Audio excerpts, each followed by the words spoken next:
Hey guys, it's Simon here with HobbiesofaMan. Once again, and today we're going to be doing a video on Unnatural, this comic book by Mirka Andolfo. It's published by Image. As you guys can see right there, this is the collected edition collecting all 12 volumes. And there is a second series called Blue Blood, which is currently serializing right now. And I'm not sure if it's going to get a hardcover edition, but I hope it does so that we can keep them looking the same, right? So the demographic for this is mature. This is definitely an 18+ title. And the genre here is fantasy, and it does not have an adaptation. I doubt it would ever get one. It doesn't really seem like the type of thing that a TV, company would try to make, at least not right now. So, yeah, the rating for this is a 3.5 out of 5, and I'll get to explaining why that is later. But so far, the easiest way I can describe this is that it didn't hit the way I wanted it to. And the premise here is that there's this world of animal people. It's kind of similar to Beastars in that sense, with a very strict moral social code where interspecies relations are not allowed. However, a lot of people have, interest in interspecies relationships, and so this is kind of a problem. In the center of this world, there's this young woman called Leslie Blair, I think, who's having these prophetic dreams that end up leading to a very crazy, difficult situation that eventually resolves into a better world, right? And so that's the story we follow here. So, yeah, overall, it's interesting, but I feel like some of the elements in terms of execution were not handled that well. So let's get into the plot line here. It introduces us to Leslie Blair, and she is this blue-haired pig girl with a weird dream. She's developing this this obsession with this great white wolf character who she doesn't know, but she keeps dreaming of him for a long time and very often, right? Then we get introduced to her friend Trish, who wakes her up from one of these dreams. Then we get a lot of exposition about the world, about how things work here. And then we get introduced to Derek and Leslie's crappy life. She works at this place that is kind of more or less taking advantage of her. She basically lives a dead-end life with a dead-end job, with a dead-end kind of situation, right? All around. She happens to have her 25th birthday and immediately gets put in the reproduction program, which is this government program in this world that allows for people to be connected with other people of their species in order to create like a proper family unit. And she's called immediately after her 25th birthday, I think right on the date of her 25th birthday. And so she has to go down to the government office and get like dolled up so she can go on her date. And she does all that. And it turns out that it's a trap. And this trap actually leads to her discovering what her dreams mean and what's going on. And we actually get to learn this before she does through her friend Trish, who ends up going on this expedition to find people that know about this ancient place called Tijo, or Tishu, I guess, that has a mythological situation about a white wolf and a pig with blue hair. And so she finds out this information, and as soon as she does, she gets murdered. Her murder is blamed on Leslie, and then her friend Derek tries to help her. Turns out that he was working with the enemy, and he also dies. And as this is happening, a wolf character shows up, intercedes when Leslie's about to get captured, and takes her away. We learn about this like resistance force working underground, trying to stop the current government that's slowly taking over. And we get to learn what Leslie's place in this is. Then we get this big bit of lore dump. So we get Cal's story, and Cal is the wolf guy. We learn about Carol. We learn about Saya, which are all these characters. And we learn about Tijo, or finally we get more information out of it because Leslie finds out about it now. And then we get introduced to the Glance and some more bad guys. And we get this kind of psychological confrontation between Leslie and the albino, which is the white wolf that she was dreaming about, who turns out to actually be an evil god character, right? And so he tries to take her over. She manages to stop it to an extent, And then when they're attacked, she actually allows him to be in charge so that she can escape. But as she's doing this, she's also losing her humanity because this god character is, of course, not interested in caring about humans. And so he, very viciously attacks and kills all of them, right? And so we have this whole situation here. Then we get a bunch of backstories for other characters. We learn who the Glance is, who is the main big bad character. We learn where Carol is from. We learn Carol's backstory. We get this big plot twist, a lot of backstory, and then this big confrontation at the end.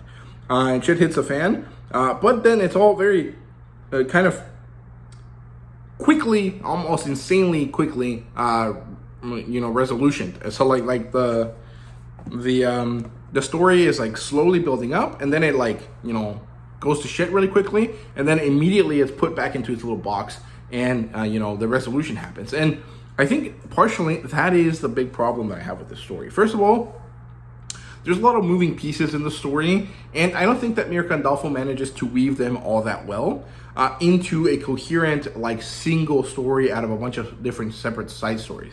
And then the fact that this resolution happens so quickly feels a bit off to me, because I feel like the confrontation should have taken a bit more pages. And there should have been a bigger buildup where, Cal gets to do something, then Leslie gets to do something, then Leslie fights the albino, then Leslie fights the Glance, and then, there is a bigger, more satisfying resolution that is not as fast going, right? Because it's there's a time skip between the last scene of the story and then the resolution. And the time skip is okay, everything that you think should have happened, and now we have this character here. And I don't like it. I think that it's too quick, and it doesn't allow the reader to really experience what was happening well.